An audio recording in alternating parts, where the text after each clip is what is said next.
Welcome to the Valiant Entrepreneurs Podcast. I'm Alasdair Cunningham. This is Tom Cook. And today we're going to be discussing marketing, how you can market your business. And I'm going to let Tom kick off with that. But before we do that, I want to continually thank you guys for showing up. I want to thank you guys for, sharing it. I want to thank you guys for just, giving us the commitment to be here every week and listen to us because, we do talk some sense as well as some nonsense. So thank you very much for being here. We do appreciate it. And if there's anything you would like us to talk about on the podcast, just drop us a message and let's discuss that. Also, if you've got a really unique story, something a bit crazy, something you think might that our listeners might want to hear about, maybe drop us a message and perhaps we'll invite you on.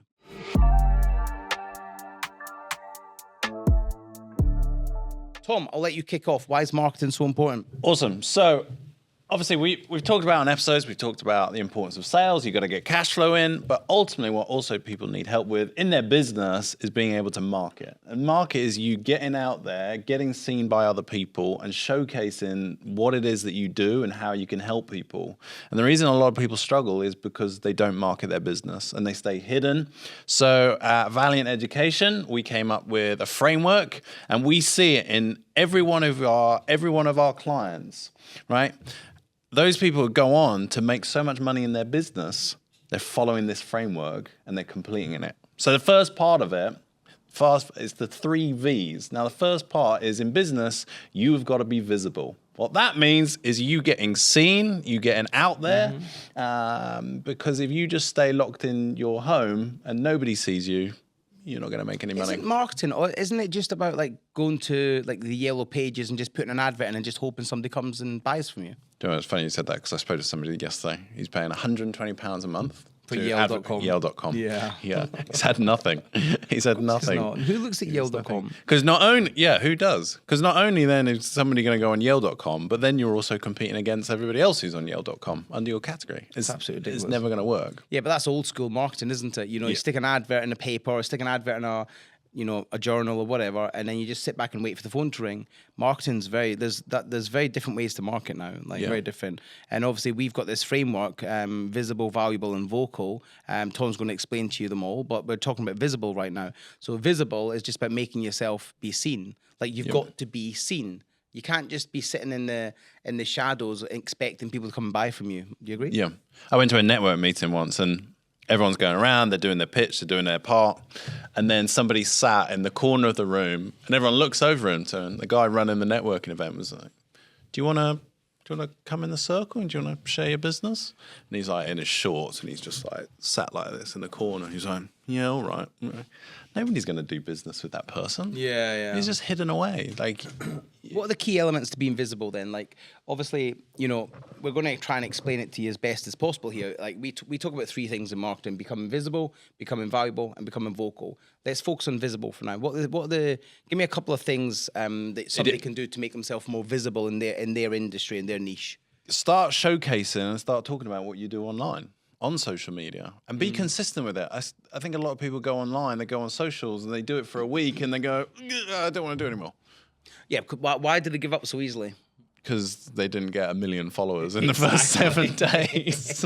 Exactly. It doesn't work. It's like this podcast, we've only just launched this podcast. The views are not going to be huge for a little while, but I remember seeing a video with Gary Vee, and Gary Vee is obviously a massive marketer, and he was getting people complaining to him saying, this social media malark doesn't work. Running videos don't work. And he says, how many videos have you done? And the person said, like 20. And he says, when you've done 1,000, come back to me and tell me it doesn't work. Yeah. Until you've done 1,000, don't tell me it doesn't work. Yeah. You cannot do that many and expect results. What if you do it for 5 years, then see what happens? It's that consistency. If you do social media for 5 years and you get nothing from it, then I'm sorry, you're doing something seriously wrong. Yeah, get help. Yeah, get help quickly. Message below. Yeah, but like the reality is, look, look at my Instagram, right? It's not the biggest of Instagrams, but we get clients from it. We get people messaging us from it. We get interaction from it. And I've only put out over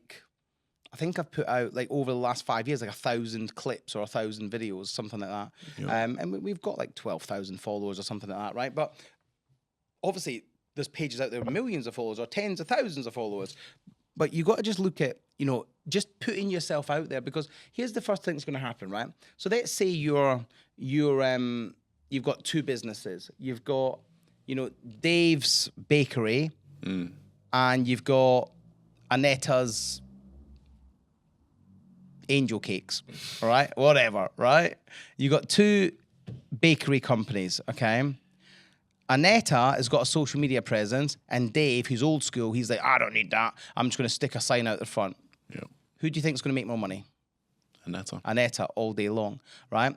All day long, because they've got that social media, they've got that social proof, they've got that evidence that they're actually doing something. Dave will get walk-in trade, Anetta will get online trade. Big difference, yeah? And that's the difference. It's like, people will always search for you. So if you're doing outbound marketing, i.e. you're going out to your customers to try and sell to them, one of the parts of the due diligence is they'll likely look you up on social media. Yep. If you've got no social media presence, then obviously you're not going to become visible to them. And what will happen is when they're searching for you, they'll find Anetta, and then they'll buy from Anetta. Yeah, because Anetta's got the profile. Anetta's She looks got like the credibility, she knows what got she's the doing. profile. Looks like she knows what she's doing. It's suddenly that perceived value. Dave might be the best business. He might sell the best angel cakes, but Anetta's angel cakes, But how many people do we know they've got great products, but they're ruled over by other people with far less superior products and services? We know plenty. Yeah, it happens. Yeah, we know plenty, and that does happen. So what else can they do to become more visible? Yeah, so social media, but also offline. It doesn't have to be always online. Networking. Yeah. Get seen by. And as you grow and scale, networking might not be advantageous, but I think for people when they first start out, get to networking groups. Get to the right ones as well. Yeah. And keep showing up. It's again, don't go to one, keep going to it. It's really interesting you say that, right? Because obviously, as we've been growing the business and I've been growing my brand and stuff like that, I kind of stopped going to networking events because I wasn't really getting much from them, right? So I go to them if I'm invited as a speaker, but I don't really go to them as a delegate anymore, because it was very much like I would go there and people just want to pick my brains and they don't actually want to do anything. They're just people that just want to ask lots of questions and things, and that never really generally leads to any sort of fair exchange. So I kind of stopped going. But then, we're in this room that we're filming in right now. This is the Valiant suite at our headquarters in Leeds.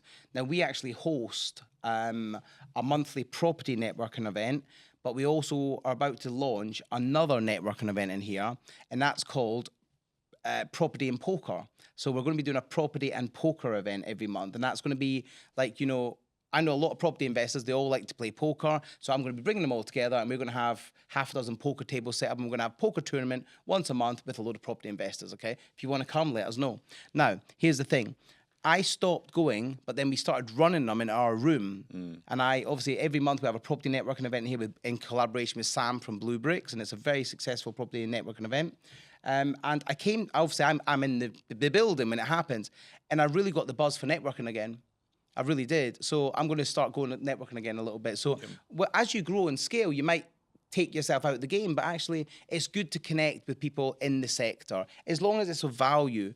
And I would say if you're going to go networking, go to networking events that cost money to go to, because the quality is much better. Much you get a better caliber of person. Yeah. And you want people thinking, oh, that's Alasdair. Yeah, I saw him at the last one. Oh, Tom, I remember him. That's what you want to get into their mind. You build rapport, don't you? Yeah. You build rapport. You don't just do that on one occasion. No, like Sam at Blue Bricks, like he runs his monthly networking event in our room, but he also does outings where like they'll all go clay pigeon shooting or they'll go karting and it's just about building rapport, because people buy from people.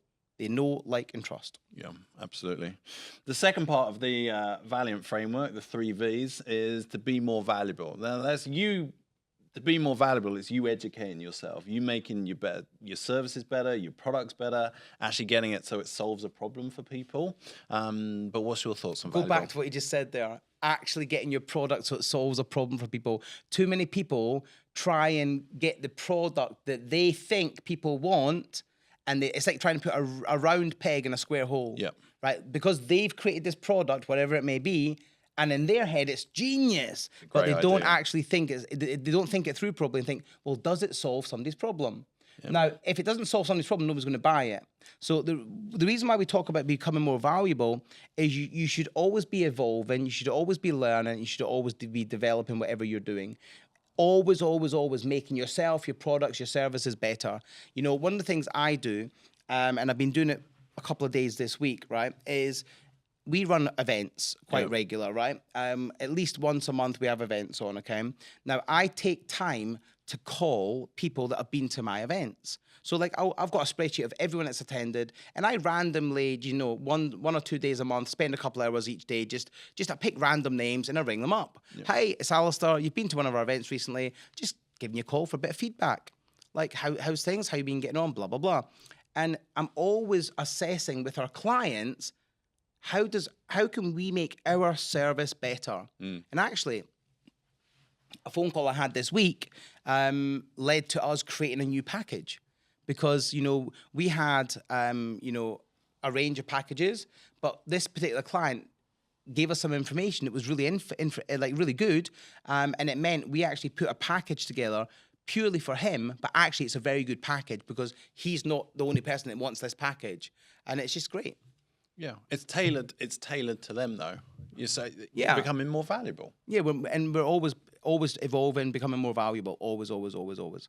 And then the other part of this, the third part, is for you to become more vocal. So what that means is you getting your message out there, saying what you actually think. It's okay to have your opinions, but you've got to get your message out there. You've got to tell people what you think, what you stand for.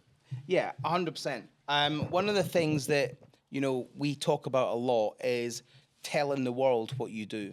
Like, not being ashamed, do you know, if you go to a networking event, to stand up and actually talk about your business. But when you become more vocal, do it in a clear, concise manner, not in a mumble jumble. I don't actually know what my business does. I don't know who my business 5 minutes serves. later, they're still going around the houses. Oh, we've had that, haven't we? Like, we've had that. Do you know when you ask somebody a question and you get a 5-minute long, you know, essay about actually something that could be answered in 3 words? It's like, what do you do? I help people buy property. Right? Or what do you do? Well, actually, do you know, property investment is such a great investment? Blah, blah, blah, blah, blah, blah, blah. 3 hours later, oh, by the way, I help you buy property. Right? Nobody cares. Right? You know, tell your message in a clear, concise manner, because in today's economy, in today's world, in today's marketplace, people have the attention span of a fish. They do. Scroll, scroll, scroll, scroll, scroll. So you've got to get them in seconds. You've got to hook them into what you're doing in a matter of seconds, not minutes. Nobody's interested in somebody getting on a phone going, hi, my name's Dave and I do property. Nobody's interested in that. Fall asleep. It's just another mundane bullshit video that nobody cares about. Nobody really cares about you going, hey, got my keys. Nobody cares, mate. Right? You know, what's in it for them? Yeah. Right? Become vocal about your business, vocal about what you do, speak to everybody, go networking, you know, stand up when you get an opportunity to stand up. If you get an opportunity to ask questions, ask questions. You know, if you're in a networking event and they've got a speaker talking about something and they say, right, has anyone got any questions? By God, you should be the person that says, yeah, I have. Even if you haven't, you know, make a question up, figure it out. Because here's the thing, you're now speaking to the whole room. Everyone starts to know who you are at this point. And that question might trigger something else with somebody else, to then they can come over and say, oh, by the way, I had the same question. Do you know what I mean? It's just about putting yourself out there, making yourself more visible. Or they'll come up to you and go, oh, that was a really great question. Right. It starts the conversation straight away. Just don't stand up and ask a stupid question, right? Because then you get known for being somebody that asks stupid questions, right? It's true, isn't it? Have you got an example? Oh, yeah, I've got an example, right? So I remember I'd done a presentation once at a networking event for like 45 minutes on how to build and find a database of investors, right? Literally. I walked them through a framework that I've used to find cash investors, and it's worked very well, right? 45 minutes, you know, slides, writing on flip chart, really giving value. And everyone else was like, yeah, this is amazing. And I had one guy at the end put his hand up and goes, yeah, I've got a question. And I went, cool, how can I help you, my friend? And he went, how do you find investors? And I went, have you been here for the last 45 minutes? And he went, yeah. I went, have you listened? And he went, oh, well, I've not really. I've been trying to do some emails on work phone. And I went, well, that's your problem then, isn't it? But instantly for that person, like, everyone just goes, oh, Exactly. roll their eyes. They'll just think he's an idiot. Nobody wants to talk to him at the end. Nobody's going to talk to him because they think he's an idiot. Because I just gave them a framework that works very well, and he was busy sending an email to somebody. That's his problem. It used to happen all the time. I used to get all sorts of shit all the time. So basically, the lesson is listen to what's being taught and then ask a question. That's relevant to what's being taught. Yeah. I had another gentleman who used to always interrupt me. So when I'd be speaking on stage, right, I'd be talking about, you know, I don't know, how to find a buy-to-let and how to secure a buy-to-let. And then, you know, he'd randomly just pop up out the blue and go, Alasdair, how do you find lease option agreements? And I'm like, well, we're talking about buy-to-let right now, mister. I says, so we'll get to lease options, you know, on day 3 when we're doing lease option agreements. But today we're talking about buy-to-lets. Oh, yeah, okay, yeah. 10 minutes later, Alasdair, you know lease option agreements, how do you get the vendor to agree to them? And I'm like, listen, do you know what I mean? It's just a stupid interaction. Doesn't need to happen. So, like, don't become vocal like that. Right? Can you remember at that networking event, that lady did that presentation, that guy raised his hand. Like, she takes questions at the end. Guy raises his hand. He goes, yeah, question. And he stands up and he goes, yeah, has anybody here got any investors? Oh, yeah.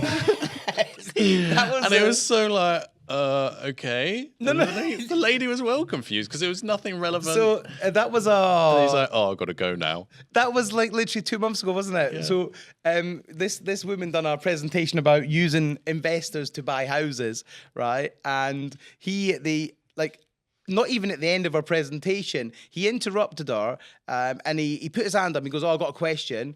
And she went, okay, fine, yeah, go. And he went, oh, is there any investors in the room that are looking to invest in properties right now? And nobody said yes. And he went, oh, well, I'm out of here then. And he left. He just left. Like, nobody's going to do business with that person because he rudely interrupted the speaker. Yeah. Secondly, he made it all about himself. And thirdly, he basically discounted the whole room because not everybody said, yeah, there's 50 grand, my friend. Right? What a dickhead. And if you're listening, you're a dickhead, right? And he left. And that annoyed me, that did, because obviously I'm a speaker, right? And the lady that was speaking, she's not an experienced speaker. Like, she's only just started doing the speaking side of things. And that can really throw you. Like, when somebody's so rude and interrupts for their own gain, it's really quite off-putting. And it did set her back a little bit. But she recovered well. Yeah, I thought she did. She recovered it and handled it well. But it's just really annoying when people are so rude. So yeah, be vocal, be respectful to others, and yeah. So the Valiant Framework, right, for marketing: become visible, become vocal, become valuable. If you focus on all 3 of these things, right, marketing will come a lot easier to you. I guarantee it. Marketing will be so much easier for you, okay? Any final thoughts before we wrap up for today's show? Not from me, but if you found that valuable, let us know which one. Is it visible, valuable, or vocal? Which one was your favorite? Let us know in the comments. Also, let us know in the comments if there's any of these aspects that you want us to assist you with. So if you need help on any of these aspects, let us know in the comments and we can perhaps, you know, help you out. So hope you found this show useful. We're going to be back next week, same time, same place. The Valiant Entrepreneurs podcast with myself and Tom Cook. Make sure you're liking it, make sure you're sharing it, make sure you're commenting, and make sure you're spreading the message of, you know, just getting filthy rich. See you next time. Guys.